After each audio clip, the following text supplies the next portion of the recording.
అందరికీ నమస్కారం అండి. మా గురువు గారు సుకుమార్ గారికి సార్ థ్యాంక్ యూ సార్ వచ్చినందుకు.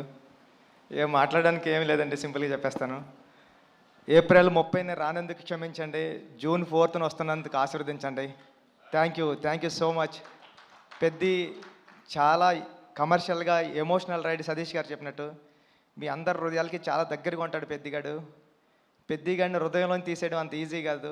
థ్యాంక్ యూ అండి, thank you so much. June 4న నా ప్రేమనంతా చరణ్ సార్ మీద చూద్దరు, కానీ ఈ అవకాశం ఇచ్చిన చరణ్ సార్కి థ్యాంక్ యూ సో మచ్ అండి. Thank you sir.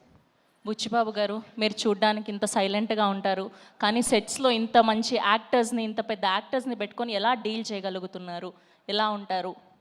ఎలా మేనేజ్ చేయగలుగుతున్నారు? ఈ టెన్షన్ అండి, అంతే, ఇంకేముంటుంది, మామూలు చేసుకుంటాం. బేసిక్గా ఆన్ సెట్స్లో కూడా వర్క్ చేసేటప్పుడు ఇలానే ఉంటారా మీరు? ఇక్కడ అంతేండి, అక్కడ అంతేండి. సుకుమార్ గారిని అడగాలి సార్, ఇలానే ఉంటారా ఆయన సెట్స్లో కూడా, వర్క్ చేసేటప్పుడు కూడా ఇంతే వినయంగా? మైక్ మైక్ సార్ అలాగే చెప్పండి, ఇలాగ ఉంటానండి. సెట్స్లో ఇంకా వినంగా ఉంటాడు, కానీ విశ్వరూపం కూడా ఉంటుంది. బికాజ్ ఒక డైరెక్టర్కి అంత కమాండ్ ఉంటే కానీ చేయలేరు కదా. So there are 2 sides. So డైరెక్టర్గా ఉన్నప్పుడు విశ్వరూపం ఉంటుంది, మళ్ళీ షార్ట్ అయిపోతే ఇలాగే ఉంటాడు. కనిపించని 4వ సింహం 2వ సింహం లాగా సెట్స్లో వేరే బుచ్చిబాబు గారు కనిపిస్తారనమాట. ఓకే, సో ఈ వేదికగా రామ్ చరణ్ గారి ఫ్యాన్స్కి ఏమైనా చెప్పాలి అనుకుంటున్నారా?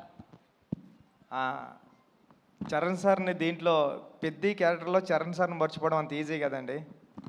చాలా అంటే చాలా మీరు ఇష్టపడిపోతారు పెద్ద క్యారెక్టర్ని. థ్యాంక్ యూ అండి, thank you so much. Okay, మాటలంటే మాట్లాడలేరు, కానీ ఒక 2 స్టెప్పులు అయితే వేయచ్చు కదా. అది ఈ జన్మలో కదండి, వచ్చే జన్మలో కూడా కుదరదు. కాదండి, ఈ మధ్య డైరెక్టర్లు భారీగా స్టెప్పులు వేసేసి సినిమాని ప్రమోట్ చేస్తున్నారు, మనం కూడా ఎందుకు ట్రై చేయకూడదు చెప్పండి. ఈ స్టెప్పులు వేస్తానండి. Thank you. అయ్యయ్యో, థ్యాంక్ యూ అండి, thank you so much. So 4th జూన్న మనం పెద్ది వరల్డ్ని చూడబోతున్నాం. సో వరల్డ్ వైడ్గా పెద్ది